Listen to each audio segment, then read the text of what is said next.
You've just jumped inside the pull bag. Join TFG1Mike and the rest of the comic reading crew here at the GCRN as they make their great escape into comics.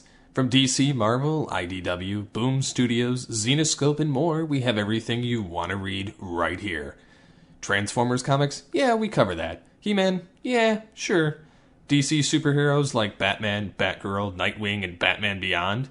Yep, we have those too. How about TMNT from IDW and I Hate Fairyland from Image Comics? Yeah, we have all that here. Plus, so much more. It's all inside the pull bag here on the Geekcast Radio Network. So without any further ado, it's time to talk about the comics we are reading right now here inside the pull bag. And the masters of the universe. I am Adam, Prince of Eternia and defender of the secrets of Castle Grayskull. This is Cringer, my fearless friend. Fabulous secret powers were revealed to me the day I held aloft my magic sword and said, "By the power of Grayskull."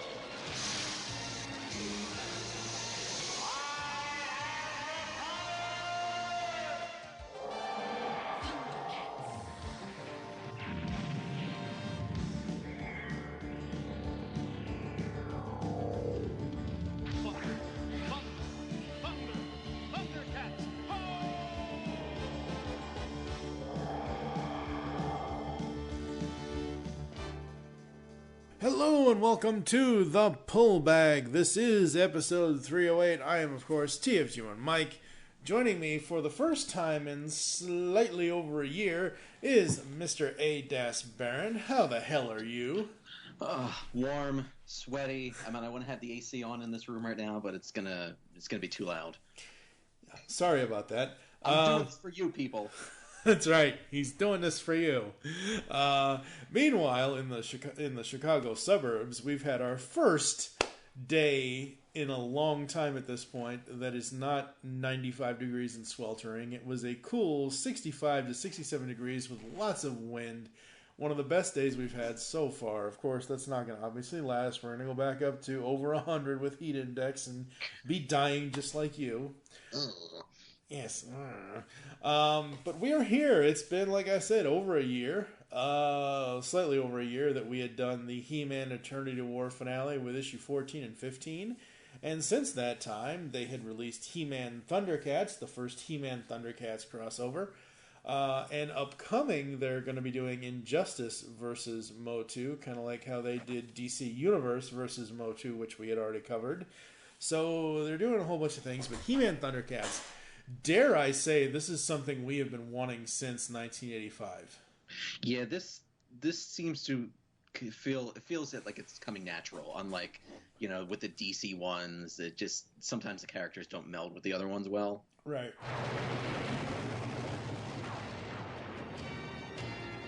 By the power of Grayskull, I command the drawbridge. Open!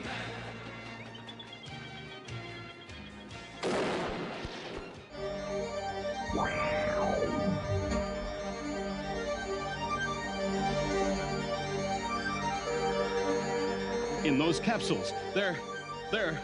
Thundercats!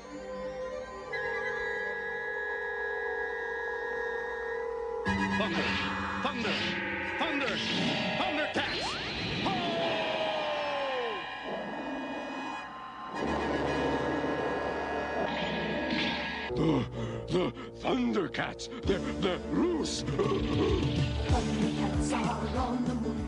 Thundercats are loose. Absolutely. But He-Man Thundercats, it's a 6-issue miniseries that was published by DC Comics. I am viewing it in the trade. I love the opening page here with just the He-Man Thundercats logo with the blue on it. Love that. He-Man and Lion-O on the creative page. To get the creative out of the way, Rob David and Lloyd Goldfine are our writers on this. Freddie E. Williams II is the artist on this. The last time we would have seen Freddie, he was doing Batman TMNT for DC and IDW. Jeremy Caldwell is the colorist. Deron Bennett is on letters. Obviously, series and collection covers done by Freddie E. Williams II. And all of that other stuff. We open up to a full-on splash page of the first issue, basically He-Man and the Thundercats versus Mum-Ra, Skeletor, the mutants, and the evil warriors. Very, very, very cool. Love that image. And we open with the first chapter, Swords and Omens. Now, let me ask you this. What do you think? Now, I did not read this in single issue. I just read this right before the recording in trade. What do you think of the black and white story covers that we have for these 6 issues?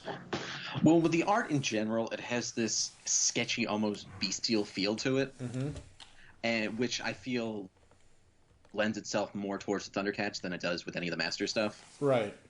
So I'm digging on it. It compared to the cover, the art seems a little tighter. Right. So yeah, I'm game. Very cool, very cool. Yeah, I love it. I thought it was really, really interesting and how they did that, just keeping it black and white. So we open this with Mum-Ra versus Lion-O, as always, with opening narration and Cat's Lair in the background. We get the Black Pyramid, and we get this opening narration that's basically telling us, it's saying, what's it saying here? It says, you might not know it to look at him here, facing ignominious defeat at the hand, or should I say the blade, of his most hated enemy. But this shambling, bandaged, encased wretch is one of the most powerful beings in all creation. How do you feel how they captured Cat's Lair in that first panel, and then the Black Pyramid in the top panel of the next page? Well, I'm always down for the Black Pyramid. It looks like it was pulled straight from the cartoon. It does. So we find out that this is set on Third Earth. Mm-hmm. Now, with a lot of these Thundercats comics, I don't know in what continuity or what timeline we're going, because towards the end of the cartoon series, they made their way to New Thundera. Right. So I'm always expecting that to come up. Right. But it never does. Not in this. See, this I see as an alternate version for Thundercats only, not necessarily Masters, but for Thundercats, it's a somewhat alternate version of after they've been on Third Earth for a while, like right before season 2 hits, right before like the Thundercats home movie hits, like right after they get to Third Earth, but maybe like a year or two after that. Mm-hmm. So it's, if you look at it in the context of the old cartoon series, it's, let's say, a year after they first land. So, Cat's Lair is built. Mum-Ra is doing all this stuff. That would make sense, because later down the line they mention how Lion-O's not truly the king yet, so he has yet to go through the anointment trials. Right, exactly. And they even specifically say later at the end of the thing that he is actually, only 12 years old or something or other. Even though in the cartoon series, and again, this is not the cartoon series, but even on the cartoon series, that Jaga did say some aging would happen. I don't know. That doesn't really bother me. So we get Mum-Ra, the ever-living. We get him talking to his ancient spirits of evil. And we get a really cool transformation scene kind of on the last panel here before we head to Eternia. I love Freddie Williams' art. His art, to me, I had first read him in Batman TMNT, the first crossover that they had done. I have not read Batman TMNT 2 yet. I'm not sure if he's on the second one. I assume he would be. But on the TMNT Batman one, I thought his art was a little strange, but I got used to it after a while. This, to me, immediately, because everyone has put so much of their own stamp on the Masters, with everything that you and I have talked about, and God knows like how long we've been doing this, 2 or 3 years at this point. Everything that they've been doing, every artist has brought a different stamp, has brought their own stamp to it, but still is Masters of the Universe. With Thundercats, I don't think I've seen any Thundercats comics in the modern era. I don't know, how modern are we talking? The last 15 years? They did a bunch around like 2002, Okay. 2001, and yeah, I have all those. Okay, I have never seen those. So for me, going from what I knew in my childhood to this specific trade, I'm like, oh, it's like, the classic Thundercats. It's not like that heavily divisive new series that's coming next year. Thundercats roar! Okay, apparently we're going to have a discussion about this off air, folks. Because he just growled like Mumra. Oh, wow.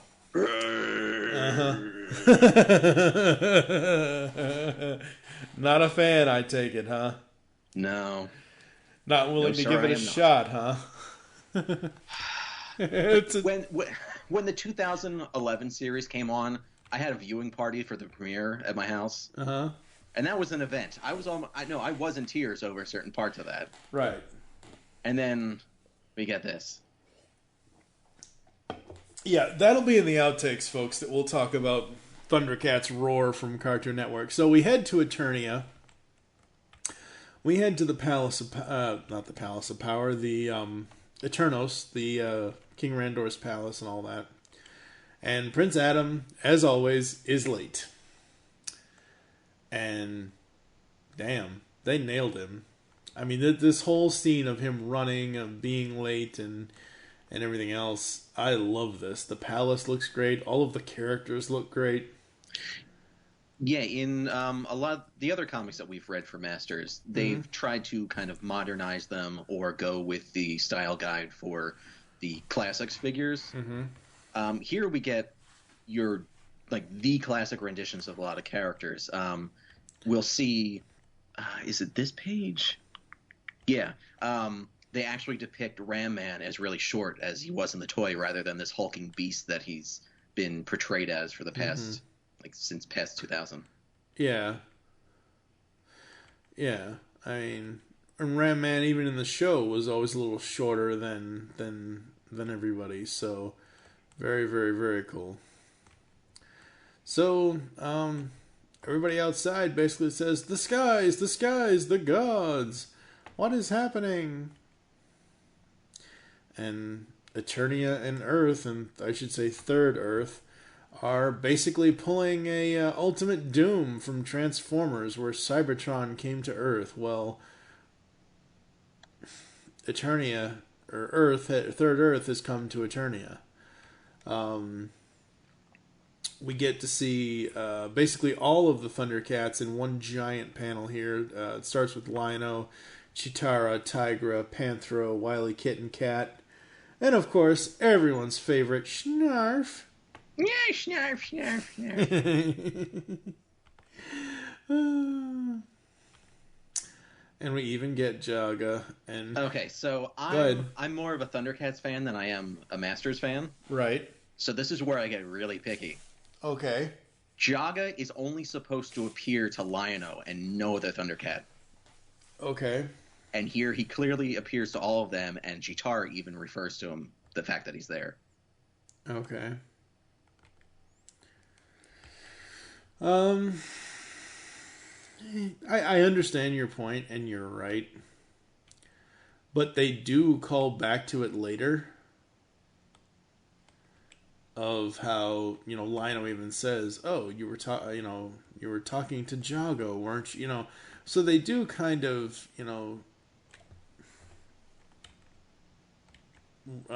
basically upend it.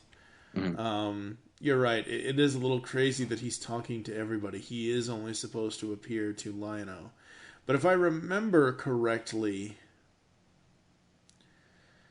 in the series, in the first few I'd say the first 15 episodes, the others were also able to see him. Maybe not necessarily talk to him, but they were able to at least see him. I could have sworn at least once. I could be wrong. But you're right. I mean, it is a little strange that Chitara is having to save Snarf. Excuse me. That kind of a thing. So, Lion-O does the, sight beyond sight with the Sword of Omens, and I love that. I love that panel, the Give Me Sight Beyond Sight. That looks so cool. Yeah, just like the cartoon. Yep, absolutely. We go back to Eternia, where Orko is trying to help, and Orko's help is not exactly welcome, apparently, because Orko, no, not really. Yeah, I saw Ram Man earlier, but seeing him here in this battle scene where the text says, and whatever these circus freaks are supposed to be, he's pretty small, which is good. Like you said, it's basically going off the toy, going off the old cartoon. I'll tell you right now, the one line, like, by Thundera, I don't care. I don't care. That's, whatever. Grayskull's Bane, I'm gonna get tired of that so fast. Mm-hmm. It's just a little strange. So we have this giant explosion here. We have the king kind of falling and almost to his death, and basically Adam jumps in and saves his dad. And then Cringer brings him the sword. And he basically transforms in front of his father. Well, he almost does. I wish he would have. But I love that panel. The way Adam's holding the sword, and obviously by the power of blah, blah, blah, blah, blah. Mm-hmm. And then the sorceress comes in, and basically... Uh-oh. I can sense that you're not a fan of this. Well, I mean, sometimes, like, gore and whatnot in some of these franchises I'm not all down for. Like, in anything else, I'm fine with it. Right. But given the fact that the sorceress can't retain her human form outside of Grayskull, don't you think he would have thought something was up? Yeah. Yeah, you would think. And, yeah, that is a little wonky. Very, actually. So, you'd think. And she basically kills Prince Adam with his own sword. Right in the chest. Prince Adam, the next shrimp on the barbie. Foster's, it's Australian for beer. So we have Lion-O and Panthro trying to fight these things and all of that, and the sword basically shows him something or shows him the way to get stuff done, and they get their vehicle, and it's a big mismatch, and it's a sorceress who's coming out of her disguise because it's actually Mum-Ra. And Cringer tries to help Adam, and that's, "Begone, you filthy beast! How I detest cats!" And it's Mum-Ra, the ever-living. Now, I'm not a big gore fan myself, mostly I don't do horror movies. I barely do horror comics at the time. Mm-hmm. But that image is pretty powerful, with Mum-Ra holding the sword in his chest. I mean, he's ready to and does just swing him around with that thing. Pretty much, yeah. Basically hoists him up, and yeah. Just crazy. And of course,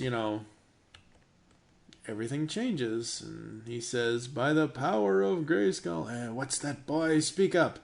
"I have the power." I love the way Freddy did this panel of He-Man breaking free and Mum-Ra in the top left. That is so gorgeous. It is so friggin' cool. Absolutely love that. And, whoever you are, you talk too much. I love that. We're not even through the first issue yet, folks. There's just so much in this first issue. I can't believe they packed all of this in. What are you thinking at this point, right before we get to Snake Mountain? Well, other than getting on the feline or how the Thundercats gonna know what to do here. Yeah. I mean, Mumra is just massive, He is. and just as he should be. Yep. He's also feeble, as he should be. Mm-hmm. So the ancient spirits basically punish him, and they've made a deal with another. It's Skeletor. And at this point, we finally learn who's been narrating this entire issue. Mm-hmm. That's what I love about this series. The narration isn't just from someone like...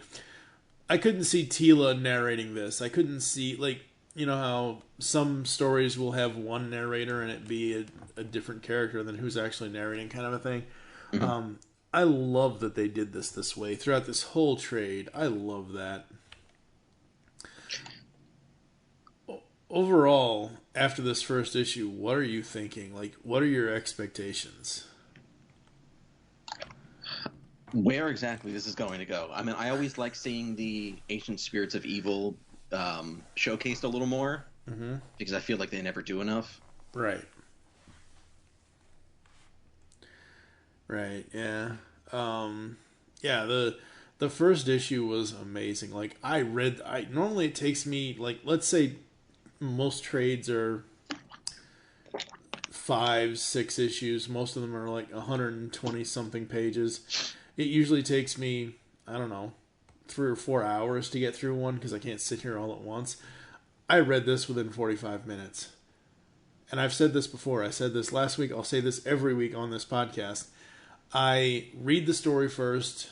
While I do appreciate the art as the story is going through, I mainly saved my art appreciation to actually talk about it in the show as we're recording it, because I want to get the story first and look at the pretty art later. So, it's fair enough. Chapter 2, or issue 2, When Thunder Strikes. I love the cover. I just love it. It's basically everybody. I'm definitely more a fan of the issue title, the black and white. Yeah, When Thunder Strikes, yeah. Mm-hmm.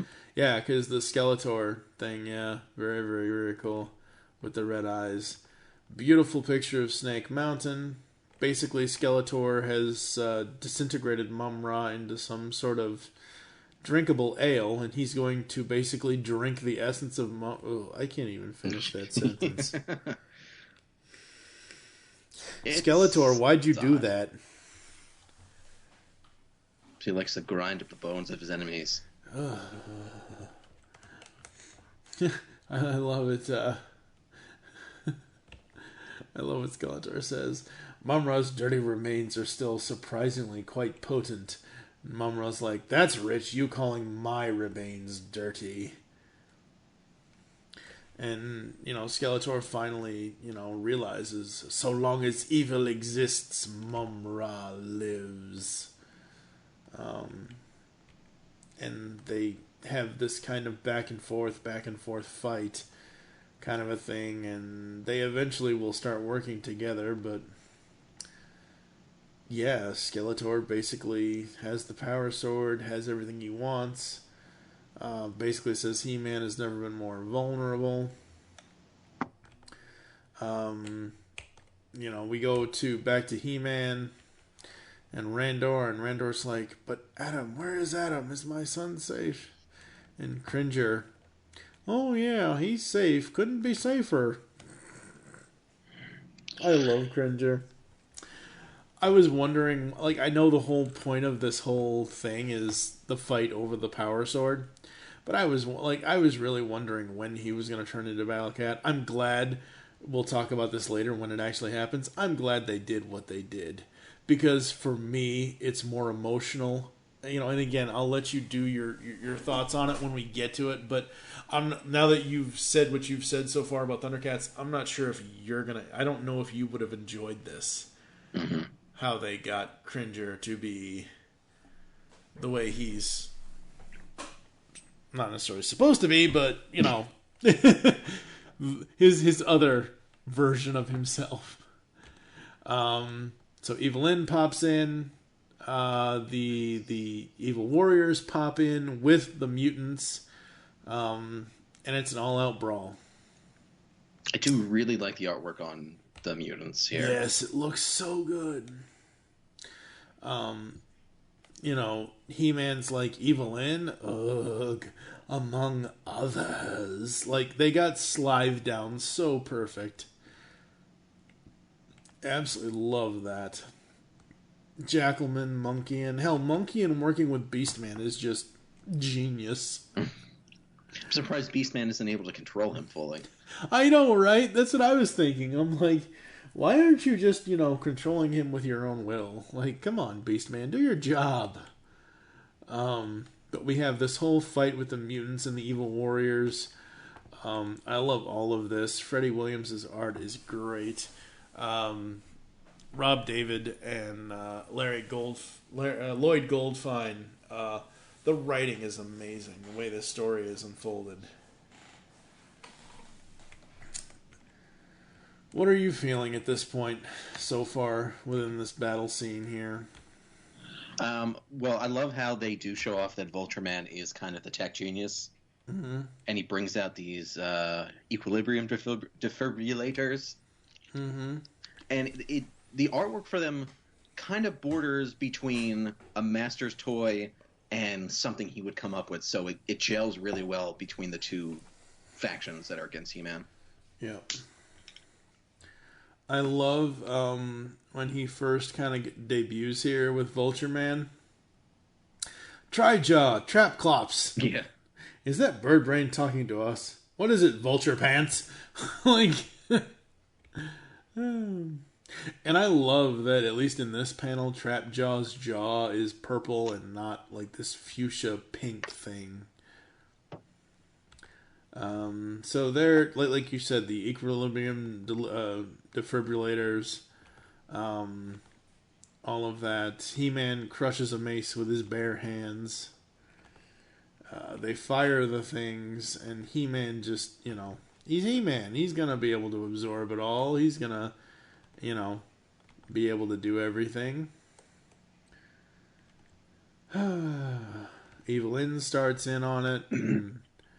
All of that. I love the shot of all the warriors and the mutants together. That was so cool. Mm-hmm. Well, like her spell seemed to have worked in the first place, so I don't see why they wasted all that time and energy for these defibrillators. They probably needed something for the mutants to do. Like if you're giving equal footing to both franchises, they probably needed something for the mutants to do on their end to contribute something. Mm-hmm. I guess. So we get a scene, no one buries the power of Grayskull.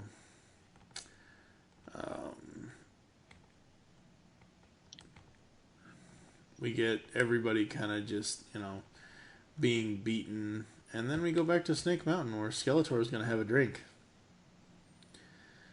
I love the panel where he's holding the glass up and you see Mumra's dead ashes in the background. Like, no!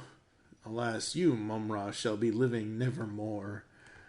It's hilarious.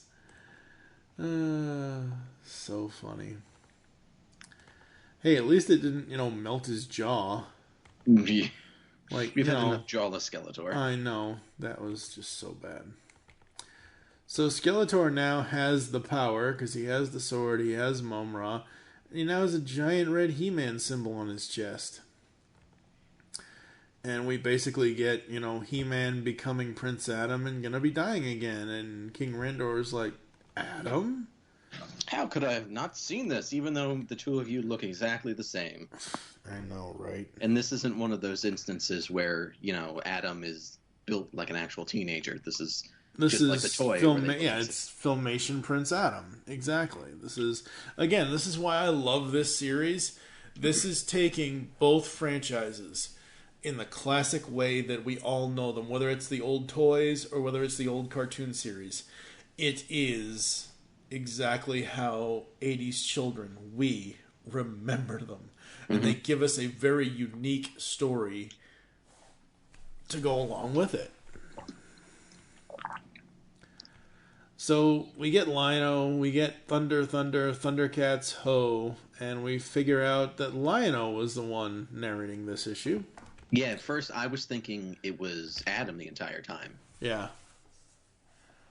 I love that they don't reveal who the narrator is until the very, very end. I think that is such a cool storytelling point because you don't know. It keeps the mystery of the writing alive. I love this final panel of this issue, this last page with him holding the sword up, with the Thundercats coming in, with Skeletor and the power sword, and I love that. Now that I'm looking at it, I believe the Feliner's in the background. I think it's the Feliner. Who was piloting it? Yeah, no, that's not the Feliner. That's the Thunder Tank. No, behind it, the plane. Behind it, the plane. Next to Chitara. Yeah, you're right. Who is piloting that? That's strange. Maybe autopilot? I mean, the main Thundercats, the Royal ship had autopilot because Jaga never wanted to use the damn thing. Yeah. So maybe it is on autopilot? I can hear the classic, like when Panthro first built the Thunder Tank in the cartoon series, I can hear the Thunder Tank music in my head right now looking at this final page of the second issue. And just keep your hands off that blasted Samoflange. I know! What the fuck is a Samoflange?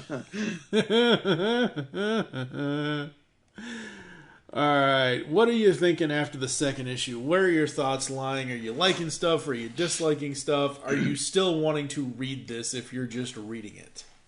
I mean, now that we're getting more into the meat of things with the Thundercats, it's grabbing my attention more. I think as a whole, with the Masters, it's a little on the dull side because we've gone through so many miniseries and ongoings. Yeah. Where the whole plot with Skeletor is kind of the same. Yeah. So it just feels like it's more of what we've seen in the past already. Yeah. But then once Mumra and the spirits kick in. Oh, yeah. Like, I had to make sure, because I was doing screen cap stuff for this, for an album on Facebook that I'll put in the post, but when I was doing screen caps for this, I had to make sure I was labeling them the right issue, because I just read this like there were no issue breaks, like there were no chapter breaks, like there were no titles for each one, because it just flowed so well together when I read it. Mm-hmm. So, chapter 3, issue 3, whatever you want to call it. Cover is Skeletor, super purple chest, with Lion-O and Panthro, Tiger, all the Thundercats coming in. What do you think of this cover? Kick his ass. Kick ass. Kick his ass, that's right. This chapter is called Swords and Sorrows. I don't like He-Man's face on this chapter thing. The rest of the thing is fine. I don't like the way his face looks. The artwork as a whole is a little more basic and cartoony compared to the other two. Yeah, but like, I don't know. It just looks like, I'm not saying if it was colorized it would be better. Is it the lack of pupils and a bridge of a nose? Well, that, and just the way he's frowning. Like, I mean, I get it. He-Man frowns, but I don't know. Like, and the fact that Cat's in the armor, like, we're not even seeing that yet. So I'm not even sure. Like, that's what I'd like to ask Freddie Williams is, what were the inspirations? What were the guidelines? What were the directives for these title covers? Because Battle Cat isn't in this at all. Well, he is, but not until very late, very much later. So we get, villains, heroes, battle eternal. Again, another full-on page. Absolutely love it. The Thundercats are everywhere. Skeletor is basically, ass-ending them. Mm-hmm. Just absolutely amazing. And all of them have their weapons. Chitara's got the staff. Lionel's obviously got the sword and the claw. Panthro's got his nunchuck things. Tigra's got his whip. This is going to come up later, and I'm pretty sure you're going to be with me on this. I don't like the quote-unquote new power they gave Tigra. I mean... It's not a new... The whip can't fit around the whole castle. Like, I don't know. We'll talk about it when we get there. Yeah. So we have Lion-O versus Skeletor, the clash of the Power Sword and the Sword of Omens. I love that panel. I love that Skeletor basically beats him up.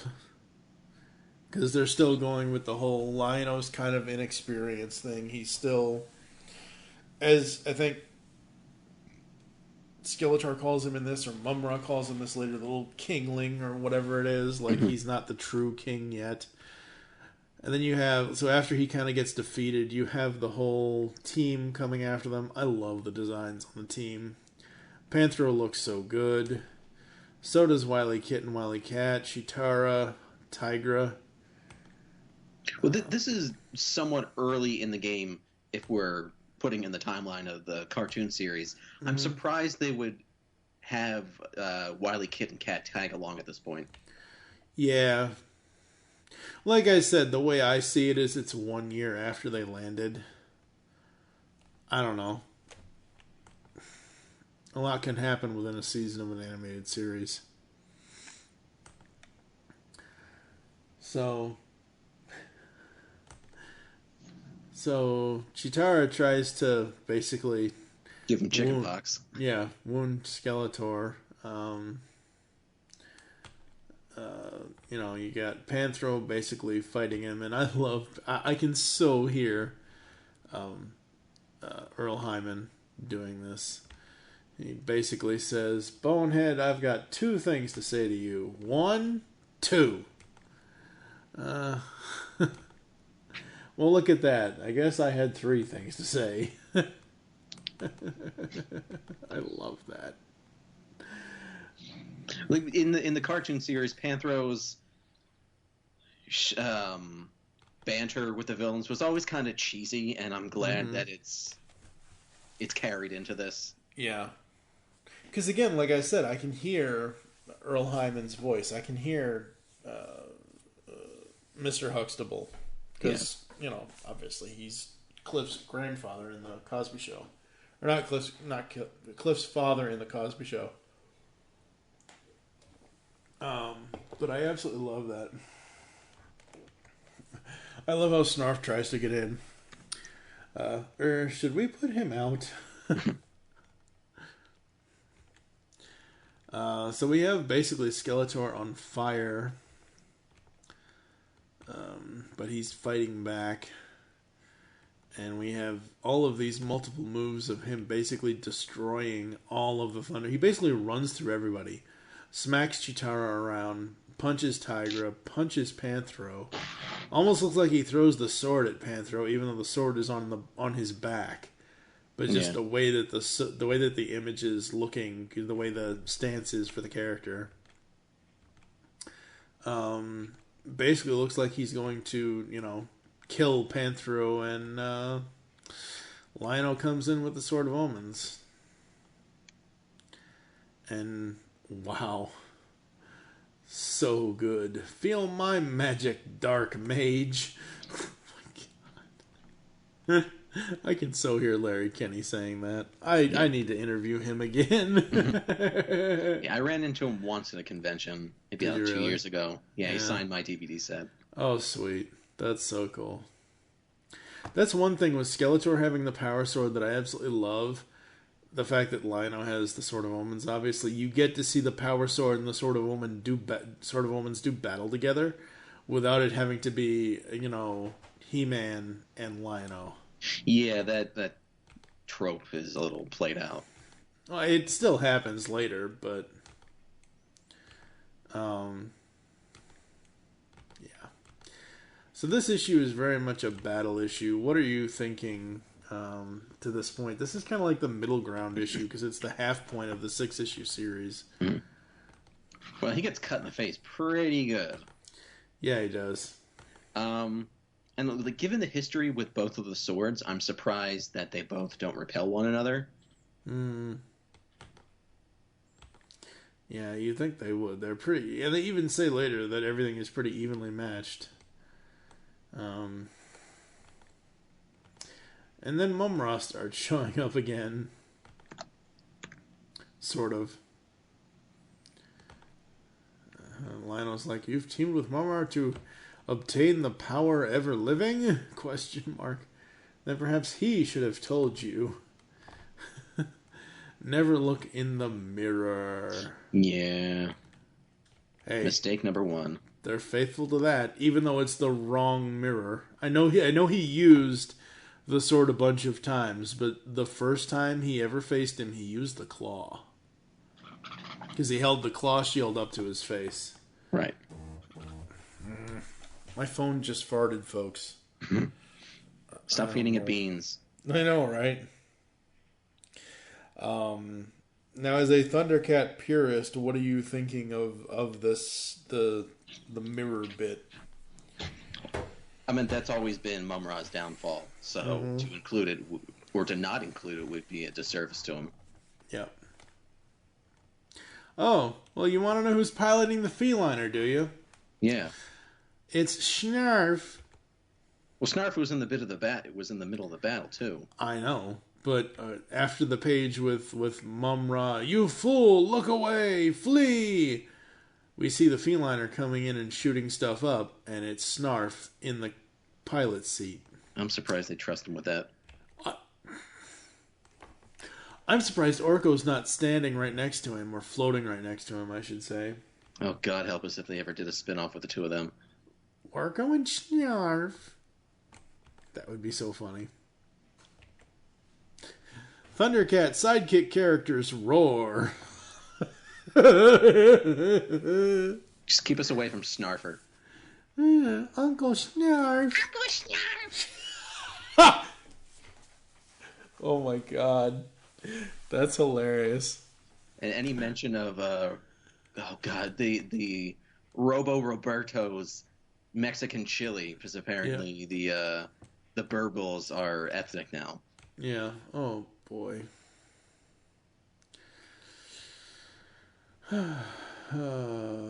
So Skeletor is kind of unmummified, and Mum-Ra's kind of attacking him. He basically Three Stooges him, except it's not on the forehead, obviously. It's right in the eyes. We have this whole transformation. Now, what do you think of this? This was freaky to me. The transforming, or like the beating of one another? Well, no, that's just funny slapstick. But the whole transformation thing of them basically becoming one being. What I love about this is them trading insults. Yeah. You decomposing dolt, I'll destroy you, says Skeletor. With what army, jackass? I don't necessarily like Mum-Ra cursing, but... No, neither do I. Imbecile. Skeletor. Dumb-Ra than the ever-drooling. Oh, God. This is pointless, too. We're too evenly matched. And they basically go to strike a deal. As all villains do. Mm-hmm. What did you think of that whole thing between the two of them? Well, later in the series, Mum-Ra does become very incompetent and becomes a bit of a bumbler, so to see that kind of is in character. Yeah. Yeah, very true. So yeah, we go back to Eternos. We get basically the Thundercats coming in. And We're just going to crash this funeral. Yeah. I hope this is an open bar. Oh, boy. But yeah, you know, giant He-Man coffin thing with Prince Adam in it. Oh, boy. It's like the end of Revenge of the Sith all over again. No! Not really. Kind of, sort of, but not really. I think my favorite panel out of this whole scene, other than the giant funeral, like the giant coffin scene that I just talked about, is the one after where Lion-O comes up to King Randor, and Cringer is at the bottom of the coffin. Like, of course, Cringer would never leave Adam's side, but it's, you know. Mm-hmm. And of course, we have the whole thing. You know, Lion-O's like, I understand he was a great hero. Oh, I never knew. Kind of a thing from the king. You know, we have this whole thing of, I'm truly not king yet, not like you, sire. I like this part of the story. I think it's interesting that Lion-O, of who Lion-O is, and all of that, getting advice from King Randor. Basically, Lion-O's father is gone. The planet of Thundera is gone. Jaga is gone. Yes, he has the nobles, he has his friends in Panthro and Tigra, Chitara, Wily Kitten Cat, and all that, but actually having Lion-O go to He-Man's dad, like, that was really cool.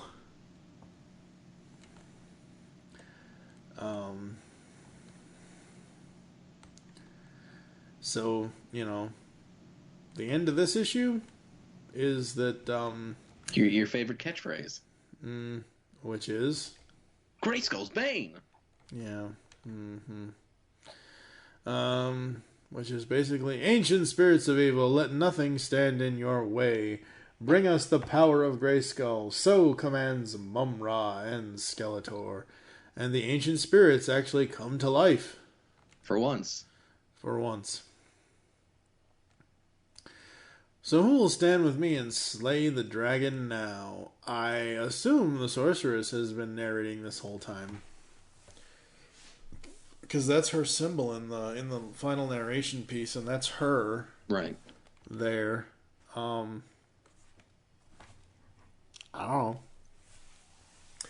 I think we're going to take a quick break, folks. We'll get some other final thoughts on this issue and start the 4th issue after this. Decian, the superhero webcomic. Decian's got superhero antics and sexy girls. For action, drama, mayhem, and more, read it now at Decian.com. DASIEN.com. And for the new Decian podcast, go to patreon.com/Decian.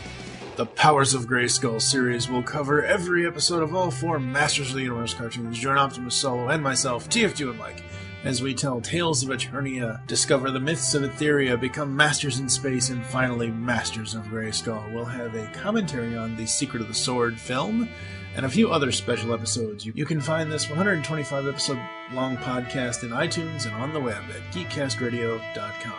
By the power and honor of Grayskull, we all have the power. Hurry, Skeletor, hurry! I am hurrying, I'm hurrying! Alright, folks, we are back, and we've just finished up the 3rd issue of this miniseries, Thundercats, He-Man Thundercats.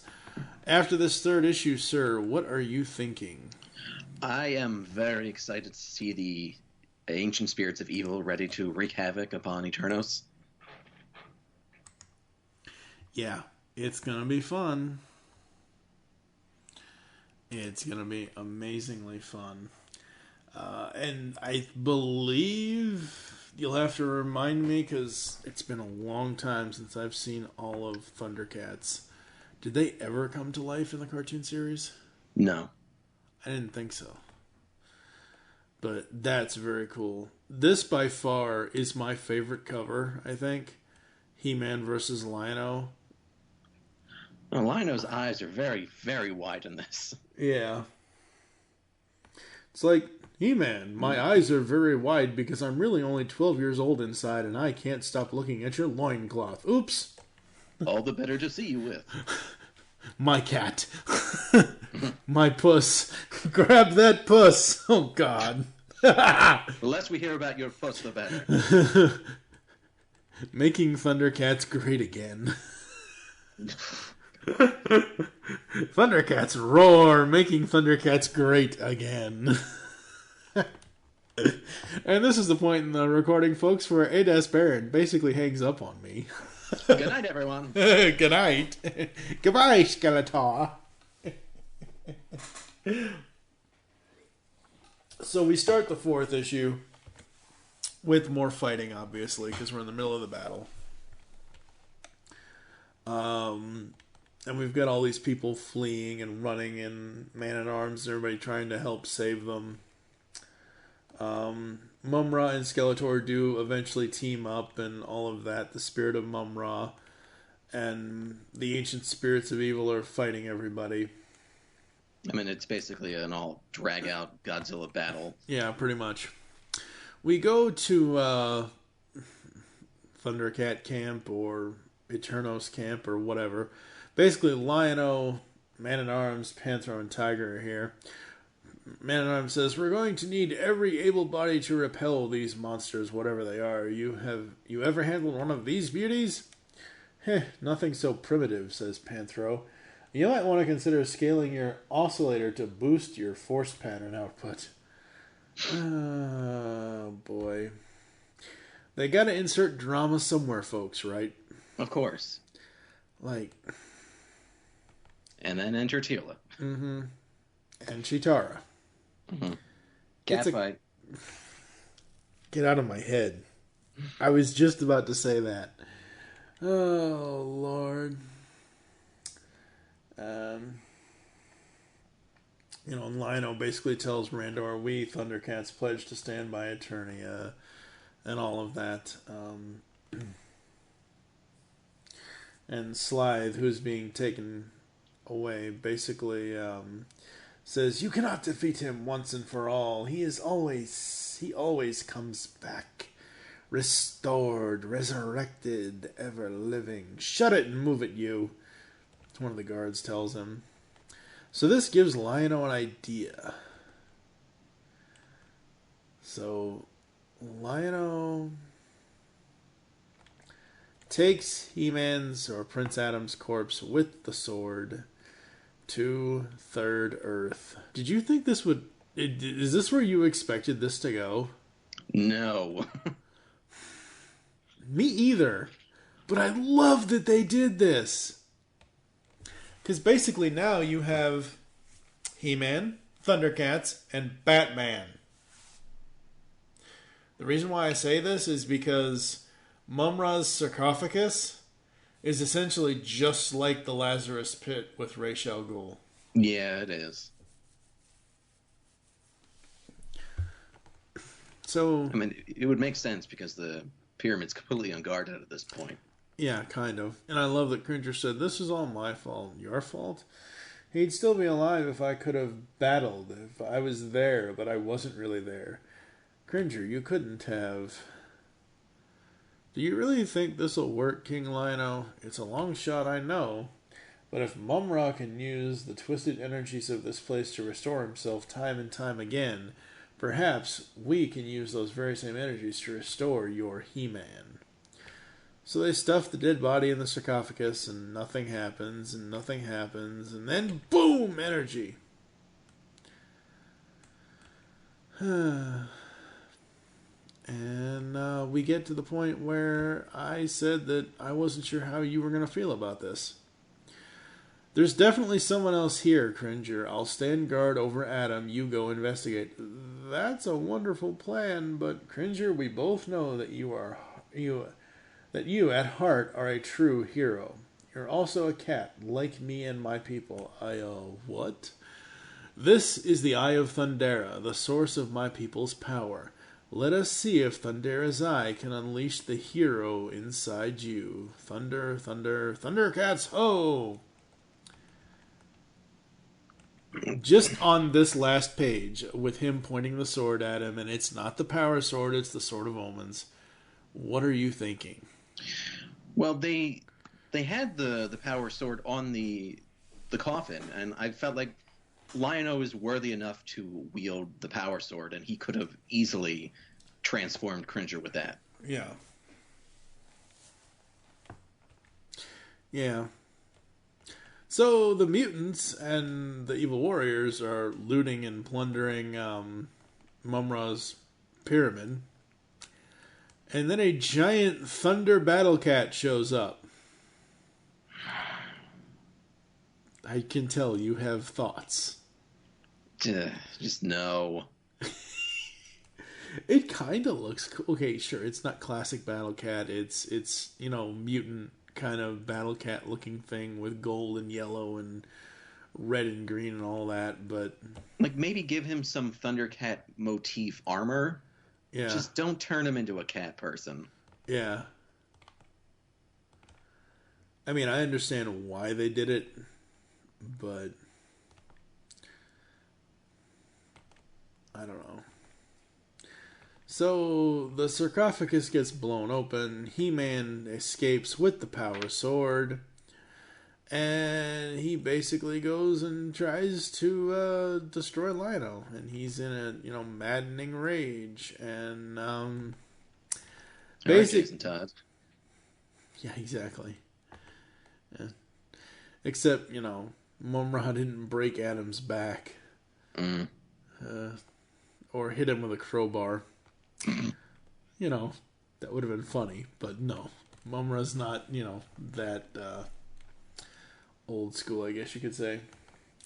So, the one thing, I think one of the coolest panels here, even though it's a little strange, is the panel where Lion-O and He-Man are facing off against each other. He-Man looks like a giant dolt, because Lion-O basically takes the Sword of Omens and hits him upside the head with it. I'm sorry for that, He-Man.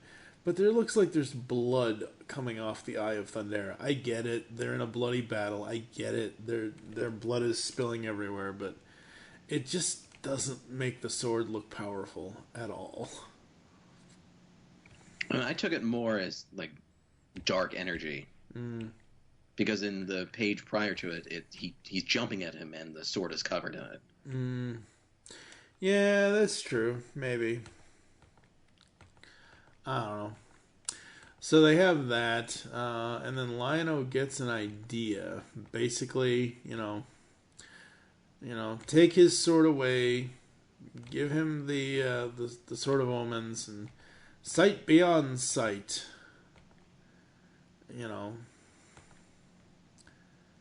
Very, very cool. And of course, before that happens, Lion-O's like, if I'm ever to face this, if I'm ever to not necessarily defeat you, but, match you, Sword of Omens, give me power beyond power. I call bullshit on this. The swapping of the lines? No, not the lines, but the fact that he can say something like this, and it actually works, like... Sight beyond sight, sure, fine. Yes, the Sword of Omens is all powerful and everything else, but I'm not saying it has to be faithful to the cartoon because this is its own individual story. But this just is a little strange to me. Like, is he calling upon Thunderian power or is he calling upon Eternian power? That's why it's strange to me because we don't know. So we have this giant fight with the two of them. And eventually, like I said, Lion-O puts the eyelets up to Adam, He-Man's face, give me sight beyond sight. And basically, He-Man sees a future that he does not want to be a part of. Basically, Skeletor and Mumra partying at Castle Grayskull. With everybody else kind of in, oh, hey, look, it's a Horde Trooper robot. I did not notice that at first. It's dead center of the page, right to the middle of where Man-at-Arms is hanging off to the left. Right next to, like, Chitara's back. Wow, I did not... That's cool. Obviously, the Sorceress is, slumped over. Yeah, there's a morbid shot next to her of Snarf's head on a pike. Wait, where? Chitara or Sorceress? Sorceress. Oh, yeah. Wow. Not Chitara, Snarf and Roboto? Yeah, and then Manny Face is above them. Oh, wow. Damn. Okay. That's taking it a little too far. Thundercats and Masters of the Universe on the Bave. So He-Man's like, no. know, I'd hope that would break you through the madness. I must cut you down. He-Man, He-Man, the Sword of Omens will not let me strike you. Wow. The madness that has passed. You've come back. So they're friends again. Yay. Not that they were friends in the first part, but, you know. And hey, look, Cringer's back to his normal self. Thank God.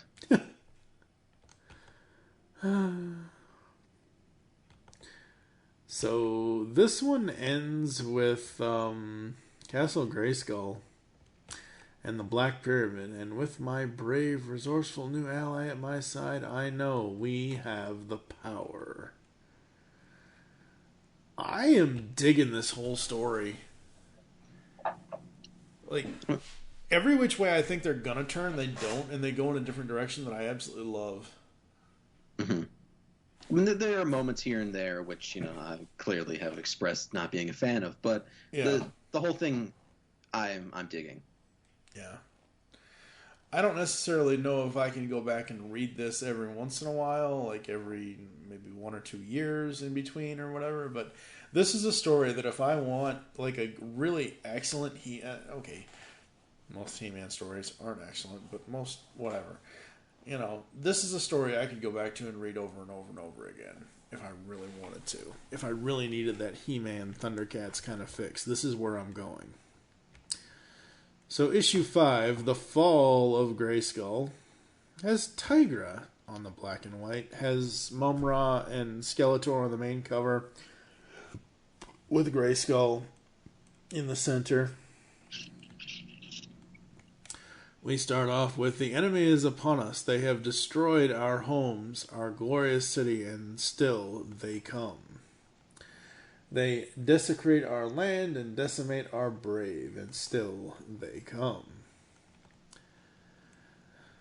Because Eternia houses power beyond compare, but to them, we say, the power will never be yours. Castle Grayskull will not fall.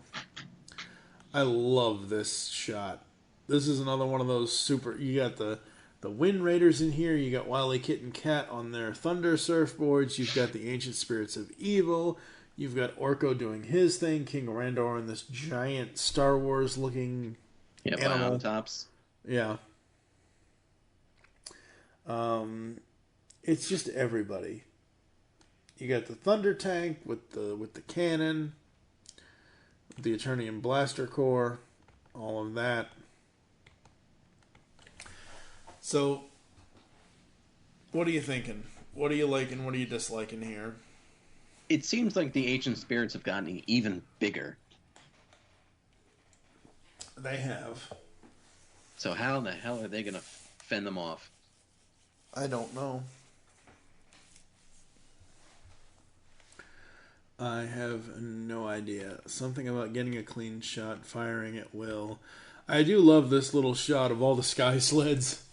Because I've always been a fan of the Sky Sled more. Like, the Wind Raider is cool, but I've always been a fan of the Sky Sled more than the Wind Raider. You got Chitara and Tila working together, kind of, sort of. Not really, but it works. And of course, as soon as Tila says, I hate stray cats, all I can think of is Stray Cat Strut. That's all I can think of. So the two girls save each other and all that. Mum-Ra and Skeletor are basically doing their thing. Orko shrinks Wily Kit and Kat's heads. That's not really helping Orko. Come on. What I love is after that panel we get a classic shot of Grayskull. It looks so good. Freddie did such a good job. Jeremy did such a good job on the colors. Where Sorcerer says, Power of Grayskull, I call upon you now. I love that shot. Yeah, not too green that it looks overly cartoony, but just enough gray that it looks decrepit. Mm-hmm. Yep. So Sorceress basically says, rise up and shield your fortress of mystery and power from those that would trespass upon this sacred ground.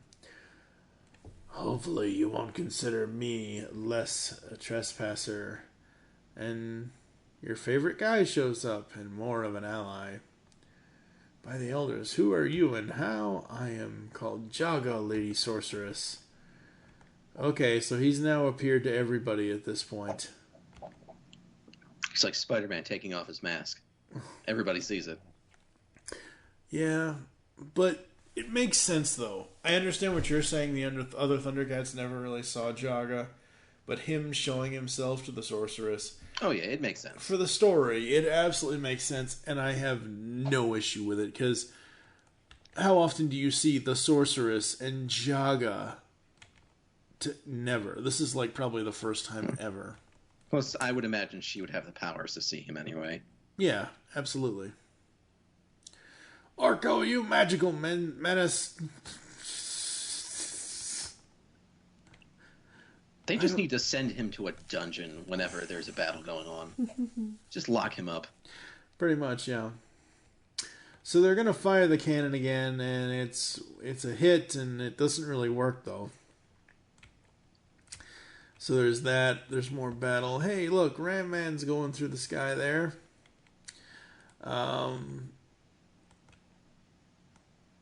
Skeletor and Mumra. Skeletor, I have no idea. A castle can't just up and disappear. Okay, this is it.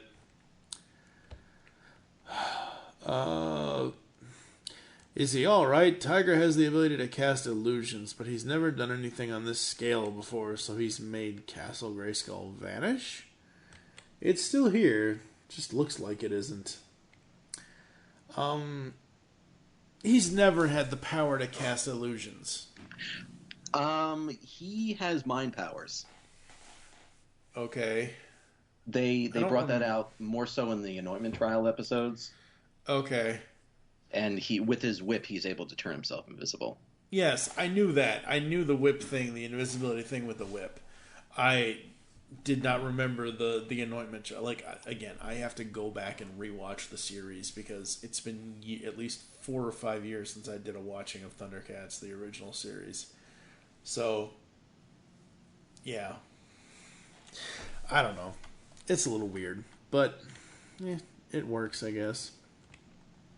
So they have to go back in time, and they found this thing before Thundera was destroyed, which basically is going to destroy the ancient spirits.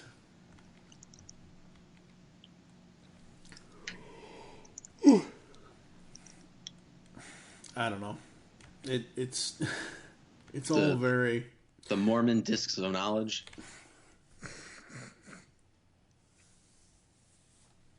Yeah. The discs of knowledge. I love how every, at least Buzz-Off and Stratos, for Andrinos, for Avion, like they're all fighting for their own parts of Eternia, which is great. Mm-hmm. Of course, they both kind of, get destroyed. Kind of, sort of. The fact that Buzz-Off looks almost the same size as Wily Kit is a little strange. Yeah, I think it's just a weird perspective. It might be, because obviously Stratos looks bigger than, Wily Cat. Lasers aren't cutting it. They have to do something else. And that's when Chitara and Tila go into action. And even Orko tries to get on the action, which he shouldn't. Never. No. And what is Snarf doing there? He's growing to enormous sizes. Mm-hmm. Which isn't the first time this has happened. No, it isn't. Which, it's a nice homage. It is a very nice homage.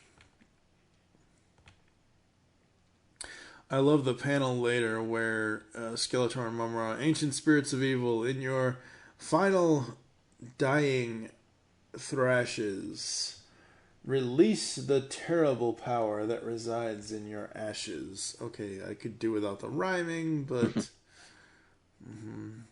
Let the wickedness flow, black as hell from you four. Give all your dark might to Mum-Ator. Oh, Jesus. No. No. That's the one thing about this that at this point that I don't like. Mum-Ator, really. I love the design of the character. I love it that it's, Mum-Ra, Skeletor combined. But no. Just no. And that's how issue 5 ends. As I said throughout this whole recording, I love the art. The writing at points is very well done. At other points, it just, like this point here, Mum-Ator. Like, that's the name. That they didn't need to name it at all. Yeah, no. No, they shouldn't have. But they did. Thoughts on the penultimate issue here? I mean, his design isn't bad. I could see it as a toy. Yeah. I don't see the need to grow Snarf many times over again. No. Because he's not really doing anything. No. Snarf and Orko are not really doing anything at all other than getting in the way at this point. So, issue 6, Across the Universe, main cover, He-Man and Lion-O facing each other with their swords. Skeletor with Mum-Ra, or Mum-Ra inside Skeletor, or however you want to say it without saying Mum-Ator, because I'm not going to say that again after just saying that now, is in the background here. Love that cover. Chitara is on the black and white for Across the Universe. And, how does it feel, do you suppose, to race to the rescue?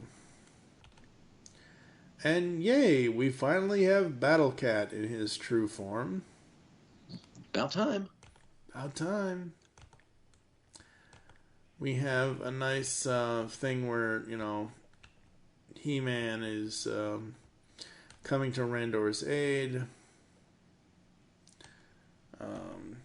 He's alive, barely. We need to head inside. Watch over them, Cat. I will not fail you, He-Man. So they go inside Grayskull.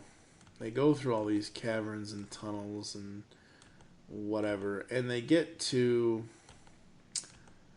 the Orb of Power, which is what Skeletor and Mum-Ra have been searching for this whole time. The Orb of Power is basically like the Time Stone, I guess, or the Reality Stone, or whatever. I would assume. Because I don't remember if, I'm pretty sure, the power of Grayskull is never really revealed ever. It is, I think in the 2002 series, the Cartoon Network series, they kind of did have a specific piece of power source there, but most of the time it's never ever revealed, and New Adventures does not count because it just doesn't. Any thoughts on this whole thing to this point where Lion-O's trying to get the Orb of Power out of Skeletor Mum-Ra's hands? The backgrounds are very Doctor Strange-ish. Yeah, they are. A very dark dimension. Yeah. I mean, I would kind of expect that because they're inside Grayskull, and Grayskull is this, infinite place of, power and mystery kind of a thing. Mm-hmm. But, I don't know. I mean, they even say it in the dialogue, the nexus of all realities, gateway to other realms and other dimensions. Yep.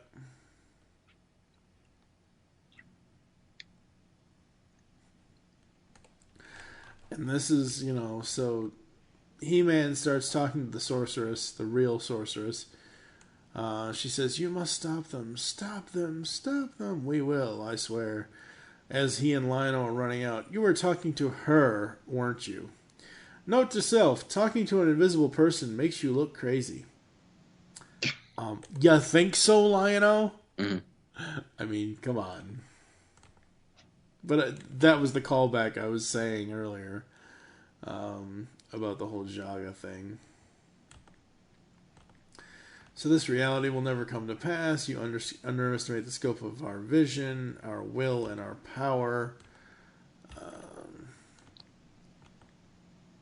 He throws the cannon at them.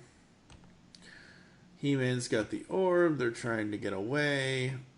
And they end up on Earth. In the... Did they really get the whole name in there? Does that really say Daily Planet? It's kind of faded at the beginning, but it looks like AILY, and then obviously planet is one whole word. And it's Adam as I don't know. A Clark Kent-ish. Wannabe? Yeah, like great photos, Jim. And I'm like, the hell? Hey, Eterniaville. Oh my god, no, they didn't. This is the one scene that I'm just like I get it. He-Man, Superman, all that, everything else. Don't get me wrong. I think that's cool. But the fact that, this looks like a job for... He rips it off, and that's... Oh, my God. I'm dying over here. Well, I like the reaction. Lion-O is it just me, or is this kind of, yeah, let's get out of here? Yeah, exactly. Concentrate on Eternia. Oh, they go to Eternia, all right. They go to Eternia with Panthrocat, or whatever, Panthro at arms. Yeah.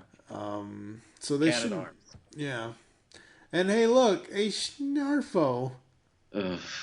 The most obnoxious being in the universe. Or I'll spell them into next week. Snarfo. Oh my god, it actually is Snarfo. Yeah. I remember reading that when I read this, but I just said that because that's the only thing I could think of that, to mix the two characters. Because you're not going to call him Orc Snarf or whatever. It's just Snarfo. I'm like, oh my god. They really did call him that. Wow. And I love He-Man and Lion-O. Maybe holding the orb together wasn't such a good idea, ? Not good at all.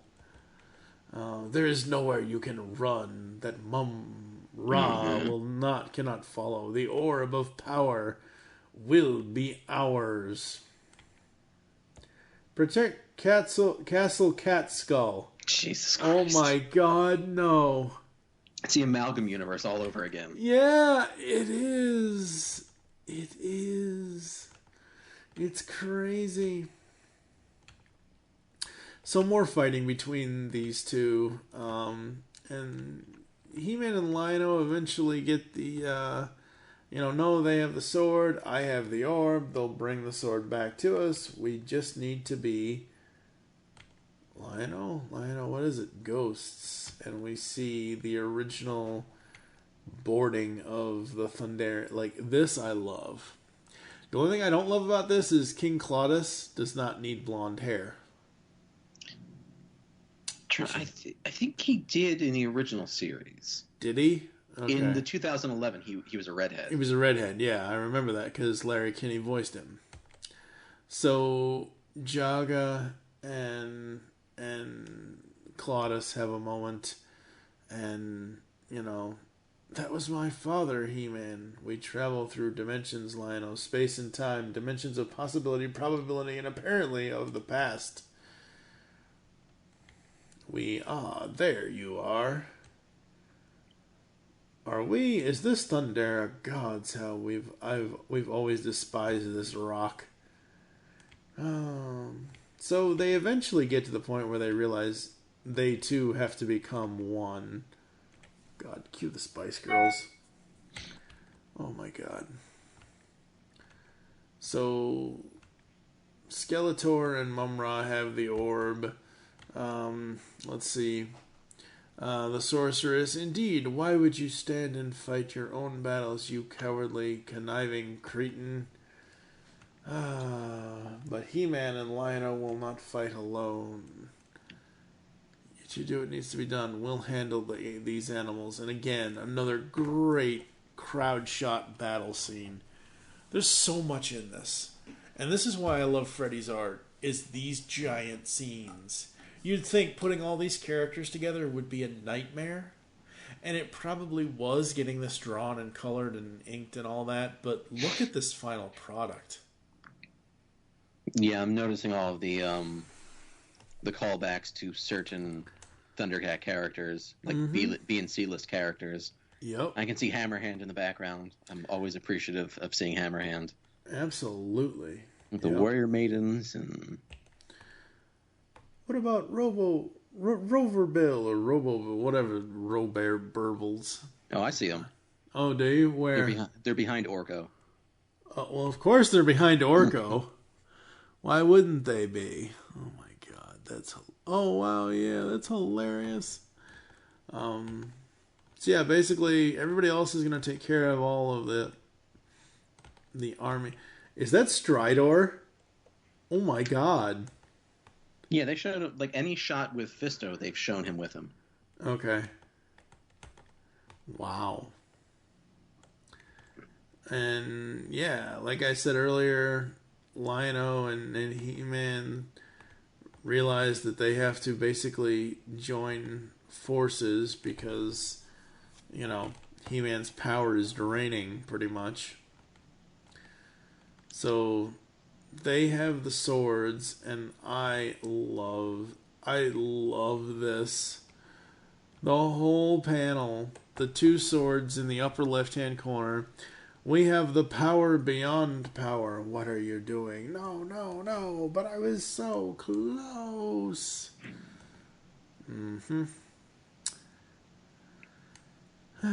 So we didn't blow ourselves up. That's a lot of blood gushing from Lion-O there. Which in the... We have the oh, power yeah. beyond time. Yeah, it's coming out of his leg, I think. Oof. Or his side or something. Yeah, I'm not sure. Yeah, because it's coming out of Skeletor, Mumra, whatever, yeah. That's the thing, like, there's a lot of blood in this series. Like, I would not be having kids read this. This is specifically a series for us that grew up with these two franchises. Oh, yeah. So everybody, saves the day. For you, Snarf Snackies, Cringer cookies. I'm like, wow, that's just hilarious. And we have this narration and that's going through it. We have Lion-O and the Thundercats getting ready to go. And the narration is Mumra lives. Of course, Thundercats ho by the power of Grayskull. The end? Question mark? Question mark? Question mark? Yeah, probably.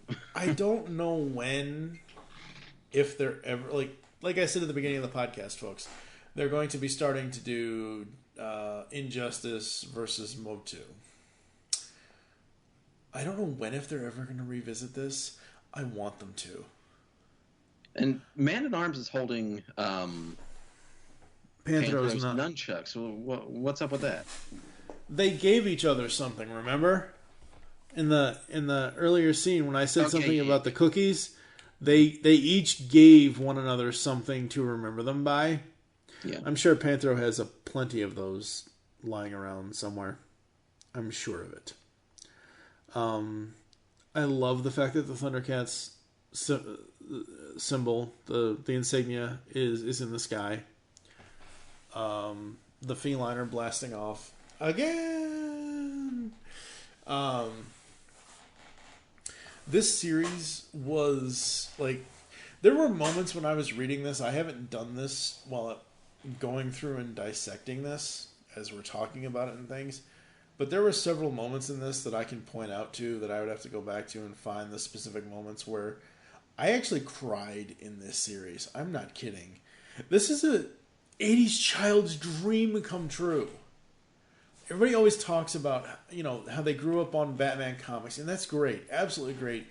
I only read comics here or there as a kid. I was not reading comics all of the time as a kid. I was watching cartoons. I was going out playing with my friends, pretending. I'm not going to use the term live action role play because we didn't use that. There was no LARPing in the 80s.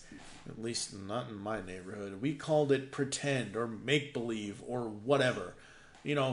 Pretending that we're He-Man or Lion-O or Optimus Prime or Duke from G.I. Joe or Flint or whatever. This series basically brought me back to 1985. And like I said earlier, maybe not, every other day, every other month, but maybe every 1 or 2 years, I can go back to this series, read it with fresh eyes, and just absolutely enjoy it. I wasn't skeptical of this, but I was excited for it, and I was wondering what they were going to do with it. The fact that I read this comic in 45 minutes, 6 issues in 45 minutes, if you look at it single issue-wise, that's good for me because it means I enjoyed it a lot and I didn't need to take a break from it at all.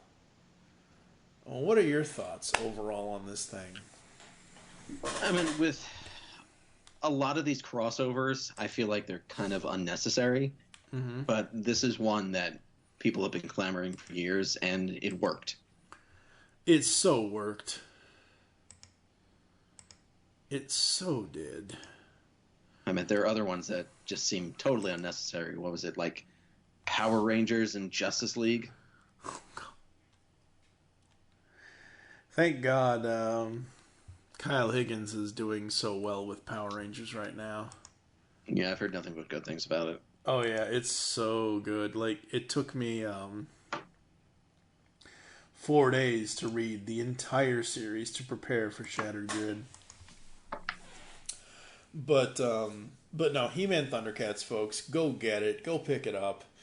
I don't know if the local comic shops still carry a couple copies of it or not. My local shop, I looked for it. They didn't have it.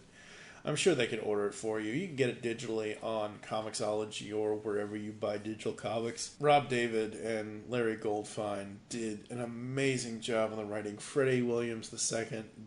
Williams II, amazing art. I love his art. I know we said, and you said more specifically than I did, about there being a little bit too much blood and gore a little bit in certain panels and certain scenes. But most of comics, you kill a character, they're not going to come back. Or you kill a character, they're going to come back. In this, I was not expecting Lion-O to take Adam to the Black Pyramid. I was not. I just. Adam's dead. He-Man's gone. Bye-bye. But the fact that they were able to do the whole time travel, time and space thing, and whatever, police box, whatever the hell you want to call it, and basically go from, Eternia to Third Earth and all of that. Again, Third Earth was Marlena's home. Earth was Marlena's home, so it makes sense that we would see, Adam / He-Man on Earth as well. Outside of a couple of things that I can kind of overlook, I think I have to give this a 4.5 out of 5. I think I would agree with you. Yeah. It's just too good. It's just does the thing have issues? It has slight little issues. It's nothing that isn't there is a little bit of cheesiness in the dialogue, but hello, you're combining two properties that started in 83 and 85. Most of the cartoons in the 80s were cheesy. So, I don't know. Alright, folks, coming up next here inside the pull bag. What's coming up? I'm not sure. I'll have to look. What have you got going on, sir? What have you been up to lately? Well, I've been reading a lot of the Gem and JoJo's Bizarre Adventure comics, I can tell you that. Okay. But along with my friend, we do a podcast on RuPaul's Drag Race. Mm-hmm. I'm actually going to go over there to record after this because we've been behind by a couple weeks. But you can find it on my Facebook page under A. Baron. Cool. Awesome. As we're recording this, folks, we're recording this June 1st, 2018. This is the 9th anniversary of the GCRN, Geekcast Radio Network, being online, so happy anniversary to us. Thank you to everybody who listens to the Pull Bag. I know there are times where it seems like a slosh to listen to the show, but I have to go through the comic panel by panel, story beat by story beat, because that's just how I roll with the show. I try my best to bring up the art as best I can, and going story beat by story beat gives me more ways to think of how to actually discuss the book, even though we're also basically summarizing it as we go along as well.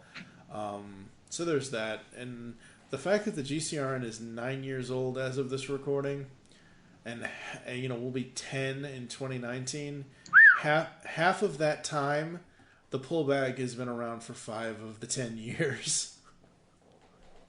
Like, I can't believe a comic podcast of all things has been my biggest thing on the network as far as, like, the thing that I've done the most. Like, this is the first show to reach over 300 episodes.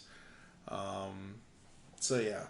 Thank you to everybody who listens. We do very, very much appreciate it. If you leave iTunes reviews, any of the other stuff, that's great. Coming up next time in the Pull Bag, Doug Abel from Talking About My Generation is going to join me as we talk about the IDW one-shot, The Funko Universe, which includes stories of Funko Ghostbusters, TMNT, X-Files, Strawberry Shortcake, and Judge Dredd. Where can the people find you online, sir? Mainly on Facebook. I mean, the only time I've been on Facebook recently has been to update the podcast under A. Baron. And then you can find me on Instagram under A.Baron. Cool. I am at TFG1Mike on Twitter. You can follow at The Pull Bag on Twitter. It's, as I said, at The Pull Bag. Also follow at Geekcast Radio on Twitter, Geekcast Radio Network on Facebook, The Pull Bag on Facebook, and as always, go to geekcastradio.com to unleash the comic geek in you. Make your great escape into comics, and we will catch you next time here inside The Pull Bag.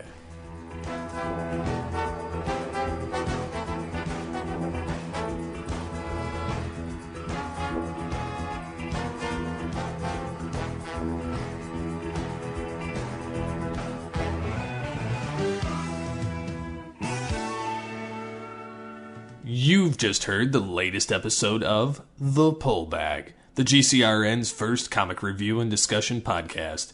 There are several ways to get in touch with us and leave feedback for the show. You can visit the website, geekcastradio.com, where you can comment on the episode and all of our different podcasts. You can rate and leave a review for the show on iTunes. Be sure to leave us feedback. Become a fan of us on Facebook, facebook.com/thepullbag. Send us an email, feedback at geekcastradio.com. Follow us on Twitter at thepullbag and at geekcastradio. So until next time, make your great escape into comics and unleash the geek in you. Sometimes I feel that I am not appreciated.